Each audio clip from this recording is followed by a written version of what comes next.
Star Wars 7x7 episode 2245. Yesterday we did the non-spoiler review of Clone Wars Stories of Light and Dark, but that was the book version, and today we're going to talk about the audio version. And I gotta say, as much as I liked the book version, I like the audio version even better. Punch it!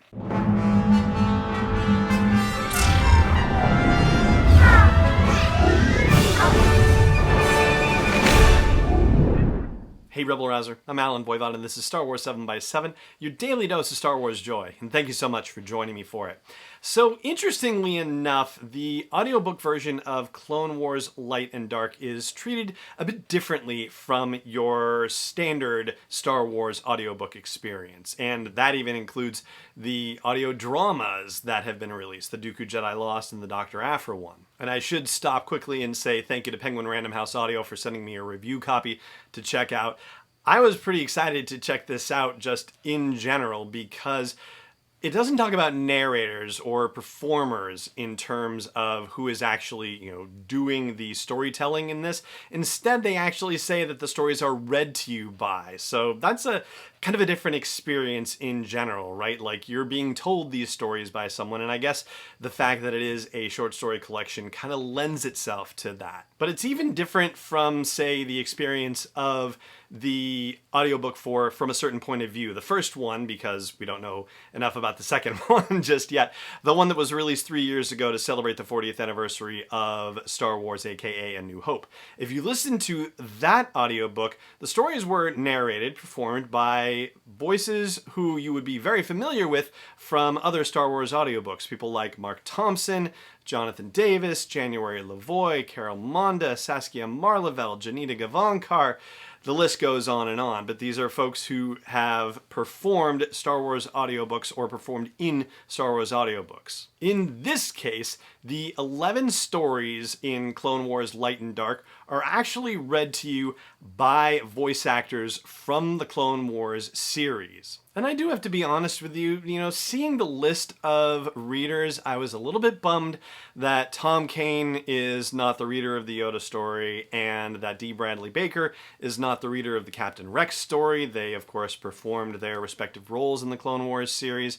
So, yeah, that's a bit of a bummer. But, particularly with the Tom Kane Yoda situation, the Yoda story is not written in Yoda's grammatically gymnastic voice, so it might have seemed odd for Tom Kane to be reading Yoda's stuff in, a sort of Yoda-like voice as Yoda is considering his own, internal monologue and it not being, grammatically all over the board. So maybe it works out okay. But those two stories, the Yoda story and the Rex story, are read for you by James Arnold Taylor, who also reads the Obi-Wan Kenobi story as well. And if that rings a bell for you, well, there you go, because James Arnold Taylor is Obi-Wan Kenobi in the Clone Wars. He is an audio double for Ewan McGregor, it's that serious, and he does a fantastic job with the Rex and Yoda stories too. Also performing multiple stories or reading multiple stories is Corey Burton, because he is the voice of both Count Dooku and Cad Bane in the Clone Wars, and each of them have a story in this collection. Kat Tabor also does two stories. One of them is a Padme Amidala story, the other one I will talk about in a moment or so. The Anakin story is read by Matt Lanter, the voice of Anakin. The Darth Maul story is read by Sam Witwer, the voice of Maul in the series. And the Asajj Ventress story is read by Nika Fetterman, the voice of Asajj Ventress. So, it's like the voices of the Clone Wars that you grew to know and love over the course of 7 years of this show are actually reading the stories for you. Well, that's exactly what they're doing, but it's a different experience entirely. It's kind of a step up comparatively speaking. And so, starstruck over, all these folks, Nika Fetterman and Catherine Tabor and Matt Lanter and James Arnold Taylor and Corey Burton and so forth. But I have to say, possibly one of the coolest things is that they brought Olivia Hack back.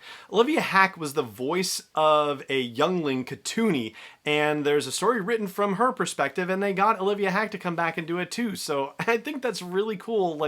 It doesn't matter that it was, all these marquee characters. Even when they did one from the perspective of, a comparatively minor character, they brought that performer back to read the story also. And before I circle back to Catherine Tabor and the other story that she reads, I want to just give a quick shout out to our friends at Audible and the free audiobook download and free 30-day trial you can get by going to sw7x7.com/audible. I will tell you that this Clone Wars Stories of Light and Dark is also produced just like every other Star Wars audiobook. So all the music, all the sound effects, that whole experience, like anything that can pack from the cinematic experience into your earbuds, they do it, and they do a fabulous job. So if you want to check this out or any Star Wars story on audiobook, then go to sw7x7.com/audible for a freebie and a free 30-day trial. And thank you very much for your support of the show. So let's talk about that final story called Bug that Catherine Tabor reads. It's written by E. Ann Convery. This is her first Star Wars story. And I will say that it is kind of creepy, and I mean that in a nice way. I mean, just it happens to tie into the Night Sisters, and it says it's inspired by the story Massacre. That's the story where Count Dooku brings the Separatist army to wipe out the Night Sisters on Dathomir. And even though, it's inspired by that, all the other stories in Clone Wars Light and Dark actually focus on a character who was experiencing a particular story as it happened and as it was told in a Clone Wars episode or series of episodes, story arc, if you will. But this particular story does not actually take place during the Massacre storyline or that arc. Instead, it actually takes place afterward. It's written by E. Ann Convery, and I believe this is her first Star Wars story, first one that's listed anywhere in Wikipedia as being attributed to her.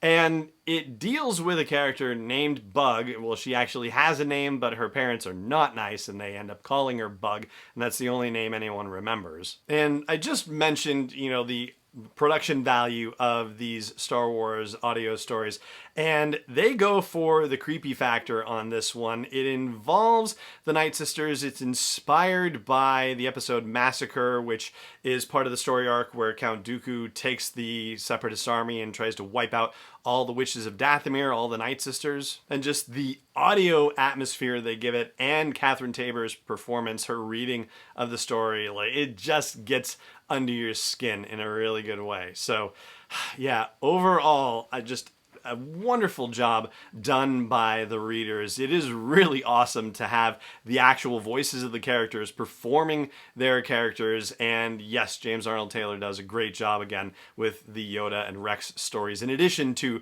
his own Obi-Wan Kenobi story as well. And that is going to do it for this episode of the show today. Thank you so much for joining me for it, as always. And may the Force be with you wherever in the world you may be. Star Wars 7x7 is not endorsed or sponsored yet by Lucasfilm Limited, Disney, or 20th Century Fox, and is intended for entertainment and information purposes only. Star Wars, the Star Wars logo, all names and pictures of Star Wars characters, vehicles, and any other Star Wars-related items are registered trademarks and/or copyrights of Lucasfilm Limited or their respective trademark and copyright holders. May the Force be with them. All original content is copyright 2020 by Star Wars 7x7. We hope you love it.